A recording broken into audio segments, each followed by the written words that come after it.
Cuán firme cimiento se ha dado a la fe de Dios en su eterna palabra de amor. Con el propósito de compartir con usted las inmutables verdades de la palabra de Dios, presentamos A través de la Biblia, un estudio detallado y sistemático de toda la Biblia que le ayudará a conocer lo que Dios ha revelado para nuestro provecho espiritual. Estos estudios bíblicos fueron diseñados y elaborados por el Dr. J. Vernon McGee, versado maestro de la Biblia, quien dedicó la mayor parte de su vida a la enseñanza clara y sencilla de la palabra de Dios. Acompáñenos, pues, mientras avanzamos en nuestro recorrido a través de la Biblia. Cuán firme cimiento la palabra de Dios. Es un gozo estar nuevamente con usted, amigo oyente, para traerle otro estudio de la serie A través de la Biblia. Continuamos hoy, amigo oyente, nuestro viaje por el libro de Éxodo. En nuestro programa anterior comenzamos a considerar el capítulo 25 de este segundo libro del Antiguo Testamento. Y estábamos hablando sobre los materiales para el tabernáculo que Dios había ordenado construir. Concluimos diciendo que se ha estimado que sólo los materiales usados en la construcción de este tabernáculo tenían un valor equivalente a los $5 millones. El tabernáculo era de un tamaño pequeño porque tenía que ser llevado en la marcha por el desierto, pero era muy adornado, rico y hermoso. Hoy vamos a comenzar nuestro estudio con el versículo 8 de este capítulo 25 de Éxodo, y dice así: «Y harán un santuario para mí, y habitaré en medio de ellos». Dios nunca dijo que Él iba a vivir en el tabernáculo. Dijo, sin embargo, que moraría entre los querubines. Ahora, el primer libro de Samuel 4:4, el segundo libro de Samuel 6:2, el segundo libro de Reyes 19:15 e Isaías 37:16, todos dan testimonio de este hecho. Israel era una teocracia y Jehová era el rey. Israel debía ser gobernado por Dios. El arca era el trono de Dios, pero Él no se sentó en ella. El trono estaba entre los querubines y ahí es donde el hombre se reunía con Dios. Hay una idea que existe hoy en día que declara que Dios mora en un edificio hecho de mano. Eso no es verdad. Hay quienes llaman al edificio de la iglesia la casa de Dios. No es la casa de Dios porque Él no mora en un edificio y nunca moró en uno. El edificio de la iglesia es el lugar donde el hombre se encuentra con Dios. El tabernáculo fue construido para enseñar este hecho a los israelitas. El arca era el trono de Dios y era el primer mueble que debían construir. Ahora leamos el versículo 9 de Éxodo 25.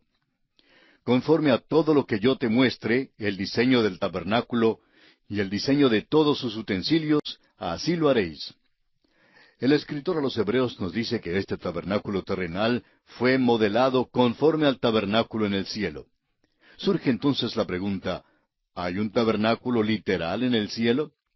Sostenemos que lo hay porque Dios dice que lo hay. Hebreos 8:5 dice, «Los cuales sirven a lo que es figura y sombra de las cosas celestiales, como se le advirtió a Moisés cuando iba a erigir el tabernáculo, diciéndole, mira, haz todas las cosas conforme al modelo que se te ha mostrado en el monte». Hebreos, en el capítulo 9, versículo 23, continúa diciendo, «Fue pues necesario que las figuras de las cosas celestiales fuesen purificadas así, pero las cosas celestiales mismas con mejores sacrificios que éstos, porque no entró Cristo en el santuario hecho de mano, figura del verdadero, sino en el cielo mismo, para presentarse ahora por nosotros ante Dios». Veamos ahora las instrucciones para la construcción del arca del testimonio. El atrio del tabernáculo era un lugar encerrado alrededor del tabernáculo y tenía 100 codos de largo y 50 codos de ancho. Ahora un codo tiene 45 centímetros. En otras palabras, medía como 45 metros por 22 metros y medio. Alrededor del atrio había una cerca de madera de acacia que era un poquito más de 2 metros y cuarto de altura, es decir, 5 codos de altura. El altar de bronce y la fuente estaban en el atrio. Así nos dice el capítulo 30 de Éxodo, versículo 6. El tabernáculo propiamente dicho era dividido en dos compartimentos: el lugar santo y el lugar santísimo. El tabernáculo propiamente dicho tenía 30 codos de largo y 10 codos de ancho por 10 codos de altura. El lugar santísimo tenía 10 codos de largo, 10 codos de ancho y 10 codos de altura, formando así un perfecto cubo. El mobiliario del tabernáculo propiamente dicho estaba compuesto por la mesa para el pan de la proposición, el candelabro de oro y el altar del incienso. El arca del testimonio y el propiciatorio estaban en el lugar santísimo. Leamos ahora los versículos 10 al 13 de Éxodo 25. Harán también un arca de madera de acacia, cuya longitud será de 2 codos y medio, su anchura de codo y medio, y su altura de codo y medio.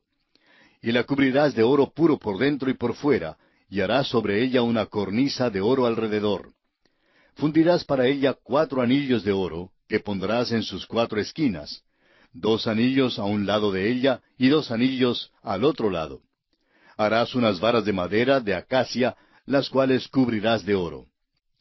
El tabernáculo estaba formado de tal modo que al marchar los israelitas por el desierto, podía ser llevado sobre los hombros de los sacerdotes.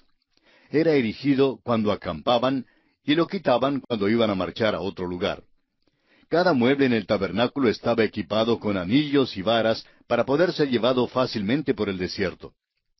Ahora, el propiciatorio que servía de tapa para el arca era considerado como un mueble separado. Veamos estos detalles en los versículos 17 al 19 de Éxodo 25. Y harás un propiciatorio de oro fino, cuya longitud será de 2 codos y medio, y su anchura de codo y medio. Harás también 2 querubines de oro, labrados a martillo los harás en los 2 extremos del propiciatorio. Harás pues un querubín en un extremo, y un querubín en el otro extremo. De una pieza con el propiciatorio harás los querubines en sus 2 extremos. Note usted otros detalles provistos por Dios en el versículo 20 de este capítulo 25 de Éxodo. Y los querubines se extenderán por encima las alas, cubriendo con sus alas el propiciatorio, sus rostros el uno enfrente del otro, mirando al propiciatorio los rostros de los querubines. Los querubines miraban al propiciatorio. Veamos algo más en los versículos 21 y 22. Y pondrás el propiciatorio encima del arca, y en el arca pondrás el testimonio que yo te daré. Y de allí me declararé a ti, y hablaré contigo de sobre el propiciatorio, de entre los 2 querubines que están sobre el arca del testimonio, todo lo que yo te mandare para los hijos de Israel. El propiciatorio era como un baúl cubierto de oro por dentro y por fuera. Era hecho de madera de acacia, la cual es casi indestructible. Era un símbolo perfecto del Señor Jesucristo en su deidad y humanidad. Jesucristo era el Dios hombre. El oro representaba su deidad, la madera representaba su humanidad. No se podía hablar del arca pensando en un mero cofre de madera, porque contenía oro. No podía ser llamado un cofre de oro porque contenía madera. Se necesitaba tanto del oro como la madera para mantener el simbolismo que señalaba a Cristo como el Dios hombre. No se puede mezclar estas dos cosas. Pasar por alto esta dualidad es tomar en consideración una noción monstruosa de su persona. No hay doctrina en todas las Escrituras que sea tan llena de un misterio tan infinito y que sea tan alejada del pensar del hombre como la doctrina de Cristo, el Dios hombre. Sin embargo, no hay símbolo tan simple como el arca que describa esta unión de Dios y el hombre en un cuerpo. Un mero cofre de madera y de oro habla de cosas insondables. Verdaderamente Dios escogió lo necio del mundo para avergonzar a los sabios. Aquel arca simplemente cuenta toda la historia, según lo que el hombre pueda percibir del misterio inescrutable de la bendita persona del Señor Jesucristo. El arca estaba cubierta de oro por dentro y por fuera. Ahora el apóstol Pablo nos dice en Colosenses 2:9, porque en él habita corporalmente toda la plenitud de la deidad. Jesucristo no era tan solo uno que hacía milagros, ni solamente un hombre que tenía un conocimiento de Dios que se había desarrollado excesivamente. Amigo oyente, Jesucristo era Dios, habló como Dios, se puso en un nivel igual a Dios. En Juan 14:1 y 9, nuestro Salvador dice, no se turbe vuestro corazón, creéis en Dios, creed también en mí. ¿Tanto tiempo hace que estoy con vosotros y no me has conocido, Felipe? El que me ha visto a mí, ha visto al Padre. Sí, amigo oyente, Él era el perfecto Dios. A la vez, Cristo era perfecto hombre. Se cansaba, se sentaba junto al pozo en Samaria en el fresco del día. Él dormía, comía, bebía, se reía, lloraba, y más que todo eso, Él sufrió y murió. Todas estas son características humanas. Tanto el oro como la madera en el arca eran necesarios, y sin embargo el uno no se mezclaba con el otro, ni se perdía la identidad del uno en el otro. Cristo era tanto Dios como hombre, pero las dos naturalezas nunca fueron fundidas ni unidas. Cristo nunca funcionó como Dios y hombre a la vez. Lo que Él hizo fue o perfectamente humano o perfectamente divino. Ahora el arca no era un cofre vacío. Contenía tres cosas que son enumeradas en la carta a los Hebreos, capítulo 9, versículo 4. Dice allí, el cual tenía un incensario de oro, y el arca del pacto cubierta de oro por todas partes, en la que estaba una urna de oro que contenía el maná, la vara de Aarón que reverdeció, y las tablas del pacto. El contenido del arca también era simbólico. La vara de Aarón que reverdeció habla de la resurrección del Señor. El maná habla del hecho de que Cristo es el pan de vida. Los 10 mandamientos hablan de la vida que vivía Él estando en la tierra, cumpliendo toda la ley y cumpliendo las profecías que fueron dichas acerca de Él. Las tablas del pacto hablan de la majestad de Cristo. Nació rey, vivió como rey, murió un rey y resucitó de entre los muertos como rey. Y Él viene de nuevo a la tierra como rey también. El programa de Dios está en marcha hoy en día y ha estado en marcha desde la eternidad hasta el tiempo cuando Cristo reine sobre esta tierra. La tierra necesita un soberano y el hombre necesita un rey. Algún día esto sucederá. La urna de maná también habla de Cristo como profeta. Cristo habló de parte de Dios, como Juan enseña claramente en su Evangelio capítulo 6, versículo 32, donde dice, de cierto os digo, no os dio Moisés el pan del cielo, mas mi Padre os da el verdadero pan del cielo. Jesucristo fue también el mensaje de Dios al hombre. Es la palabra de Dios y el mismo alfabeto de Dios. Era el Alfa y Omega. Es el primer mensaje de Dios y el último mensaje al hombre. Después que Cristo vino a la tierra como Dios hombre, el cielo ha permanecido en silencio porque Dios no tiene ninguna otra agenda que presentar después de Cristo. La carta no tiene ninguna postdata porque Cristo es la personificación de esa carta. Dios reveló su corazón en Cristo Jesús. Ahora, la vara de Aarón que reverdeció también habla de la obra de Cristo como sacerdote.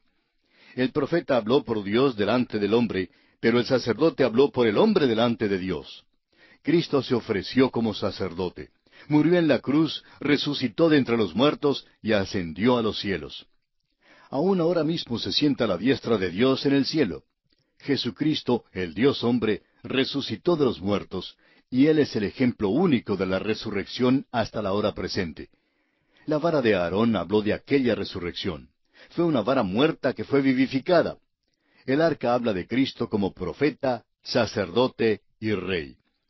El evangelista Juan en el capítulo 1 de su Evangelio, versículo 14 nos dice, y aquel Verbo fue hecho carne, y habitó entre nosotros, y vimos su gloria, gloria como del unigénito del Padre, lleno de gracia y de verdad. Ahora el propiciatorio estaba puesto encima del arca. Era allí donde el sumo sacerdote rociaba la sangre del sacrificio. Esto también era simbólico de la obra de Cristo. Después de su muerte en la cruz, Cristo literalmente presentaba su sangre en el cielo. Hay quienes creen que este es un modo crudo de pensar. No creemos que sea un modo crudo de pensar porque la sangre de Cristo no es cruda, sino preciosa. El apóstol Pedro llama a la sangre de su Salvador preciosa en su primera epístola, capítulo 1, versículos 18 y 19, donde dice, sabiendo que fuisteis rescatados de vuestra vana manera de vivir, la cual recibisteis de vuestros padres, no con cosas corruptibles, como oro o plata, sino con la sangre preciosa de Cristo, como de un cordero sin mancha y sin contaminación. La sangre de Cristo es más preciosa que el oro o la plata. Lo más apreciado en el cielo es la sangre de Cristo, la cual derramó en la tierra por el hombre. Presentó su sangre al entrar en el cielo, Y eso es lo que hace que el trono de Dios sea un propiciatorio para nosotros hoy en día. Se nos invita hoy a acudir a Dios sobre la base del hecho de que Jesucristo, nuestro gran sumo sacerdote, ha ofrecido su propia sangre por nuestros pecados. Hebreos 4:14 al 16 nos recuerda que, por tanto, teniendo un gran sumo sacerdote que traspasó los cielos, Jesús, el Hijo de Dios, retengamos nuestra profesión, porque no tenemos un sumo sacerdote que no pueda compadecerse de nuestras debilidades, sino uno que fue tentado en todo según nuestra semejanza, pero sin pecado. Acerquémonos, pues, confiadamente al trono de la gracia, para alcanzar misericordia y hallar gracia para el oportuno socorro. Usted y yo, amigo oyente, nos acercamos a Dios por medio de nuestro gran sumo sacerdote que está en el cielo. Él es el Cristo vivo a la diestra de Dios. En Él hallamos misericordia. Muchos creyentes tratamos de luchar aquí solos. Tratamos de enfrentarnos con los problemas de la vida solos. Ningún hombre es lo suficientemente fuerte ni capaz para hacer eso. A todos nos falta ayuda, y la mayoría de nosotros no estamos aprovechando la ayuda que Cristo nos ofrece. Pablo oró por los Efesios en el capítulo 1 de su carta, versículos 19 y 20, donde dijo, «Y cuál la supereminente grandeza de su poder para con nosotros los que creemos, según la operación del poder de su fuerza, la cual operó en Cristo, resucitándole de los muertos y sentándole a su diestra en los lugares celestiales». Que el mismo poder de su fuerza opere en nosotros hoy en día. Lamentablemente vemos tan poco de aquel poder operando en los creyentes hoy en día. Lo que nos falta es asirnos de Él por la fe, ya que tenemos a un sumo sacerdote que está a la diestra de Dios. El sumo sacerdote en el tabernáculo del desierto entraba al lugar santo, rociaba la sangre en el propiciatorio y luego salía. Cuando Cristo, nuestro gran sumo sacerdote, hizo su ofrenda, se sentó a la diestra de Dios y todavía intercede hoy en día por nosotros. Vive en el cielo para guardarnos seguros y nosotros debemos mantenernos en contacto con Él. Amigo oyente, ¿ha hablado usted hoy con Cristo? Consideremos ahora la mesa para el pan de la proposición. Hay 7 muebles en el tabernáculo. Primero, el altar de bronce. Segundo, la fuente. Tercero, el candelabro de oro. Cuarto, la mesa para el pan de la proposición. Quinto, el altar del incienso. Sexto, el arca del testimonio.